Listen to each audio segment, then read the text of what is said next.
The large-scale development at Winthrop Square was conditioned on multiple benefits around the city, from parks improvements to meeting community needs. In Chinatown, the city recently approved part of the agreement to develop affordable housing and a branch library for Chinatown in a project known as 288 Tremont Street, whose partners include the Asian Community Development Corporation. To tell us about the project are the Boston principal with the developers of Winthrop Center, Millennium Partners, Joe Larkin, and from the CDC, the executive director, Angie Liou. Thank you both for being with us. I want to start with Angie because maybe the longest history here is the long campaign in Chinatown to once again have a branch library. Take us from the beginning of that to what's happening now. Sure. So Chinatown had a library going back to the 1800s, and that was taken away around 1955, along with hundreds of residences and row houses at that time to make way for highway construction. So for the next 2-3 decades, children and residents in Chinatown would actually rely on a bookmobile that would come to the neighborhood from time to time to get books.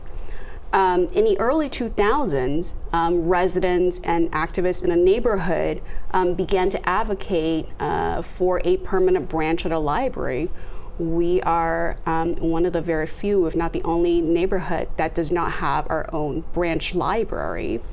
Around that time, the Friends of the Chinatown Library was also formed. And for the last 2 decades, people have been working tirelessly to try to make that happen in the neighborhood. And I know there's also a long history of the need for more affordable housing in Chinatown. I guess these two things are related in the project. I guess some of the people in the housing units are going to need to go to the library. Absolutely. I think the services of a library have evolved over the years, so it's no longer just a place to get books. For an immigrant community such as Chinatown, it's going to provide a space for elderly and residents to get Chinese language newspapers and magazines, but also to access job training programs, assistance with translations, referrals to services, a space for kids to do their homework, for elderly to meet up. It's a really essential community meeting spot.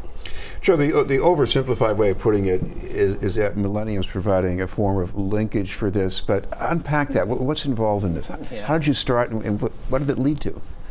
Well, when we did the Winthrop Square project, we're calling it Winthrop Center right now, but when we did that project, we knew that this project had to outperform. It had to do things greater than just what the requirements might be. And in the Winthrop Square project, for instance, that requirement would be 105 units. And that's a lot of units, and it would be meeting a lot of needs. But we knew that Chinatown was a community that had some real housing stresses across the board.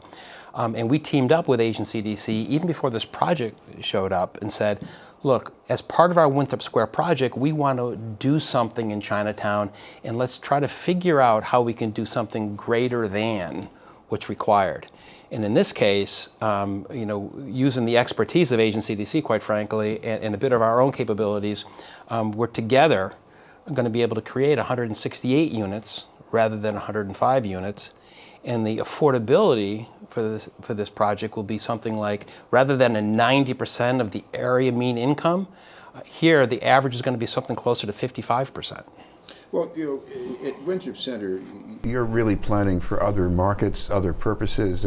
But what did you learn from, let's say, working with partners like the CDC? Yeah, it's kind of something we can talk about how a community is better if everyone is successful.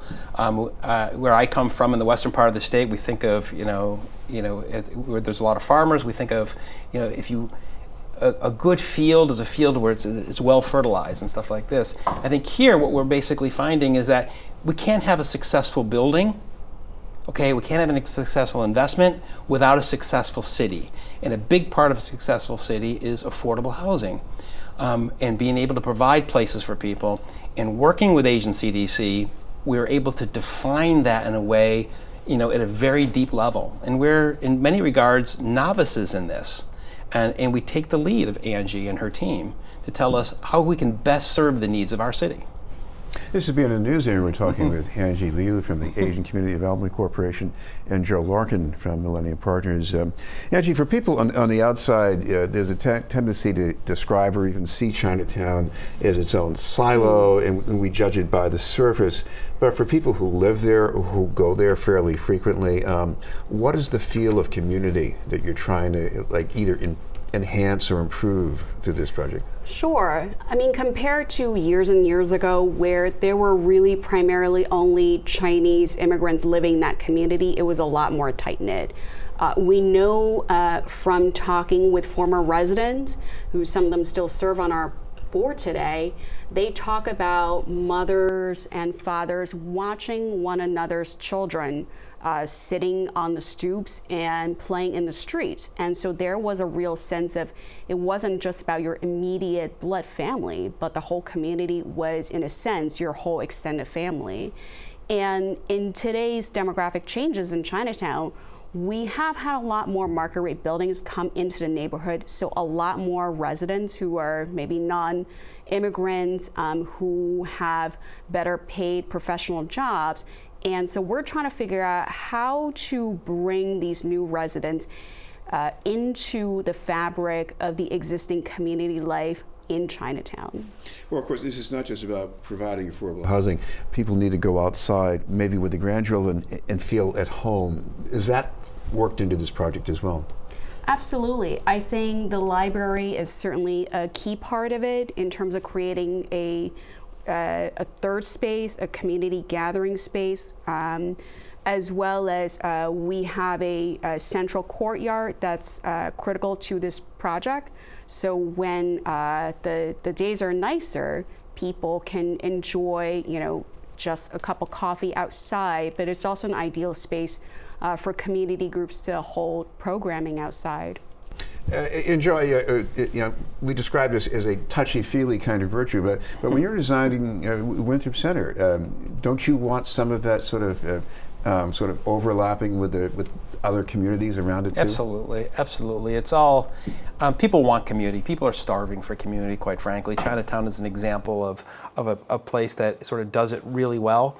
But as the city transitions and it continues to change and cities change, we try to find that and create that. And everybody that's ever going to be part, of the Winthrop Center project will always know that they're also part of Chinatown and part of this project. And we're even taking things like our what you heard about before is the Great Hall that we're now calling the Connector, is really going to be a place where people from all over the city can come, enjoy. We're going to have programming from there. We're trying to create those connections because that's why people like cities. And that is something that all customers and all humans, no matter how much their paycheck is or isn't, they're all looking for the same thing. And of course, another part of the patchwork here is you've got land. I think at least part of this project is land that was owned by the city, and you had to work with the owners of a hotel adjacent, and you also had Tufts Medical Center with parking. I mean, how did that all fit together? Sure. The site, it is owned by the city of Boston, named Parcel 12. So if you remember the BRA, over the years, because of history urban renewal, it has come to own a smattering of land and properties all over the city, and this is one of them. So for years, this has been used as a parking lot, yet the Chinatown community, since at least the early 90s, has advocated for this land to be used for affordable housing. By the way, it's a polite word, but there was a lot of effort in that advocating, right? Absolutely. In 2015, our staff and high school youth led a campaign with a lot of Chinatown residents. We did a whole series of workshops, charrettes, and put together a report that basically said people still overwhelmingly see affordable housing as the #1 need and use on this site. And so out of that advocacy report, the city then put out a request for proposals that said, whoever is going to develop this site needs to do a heck of a lot of affordable housing and community space, which means the community's organizing advocacy made those priorities into the request for proposals. Thank you both very much, Angie Liou and Joe Larkin. We'll have more news in just a moment.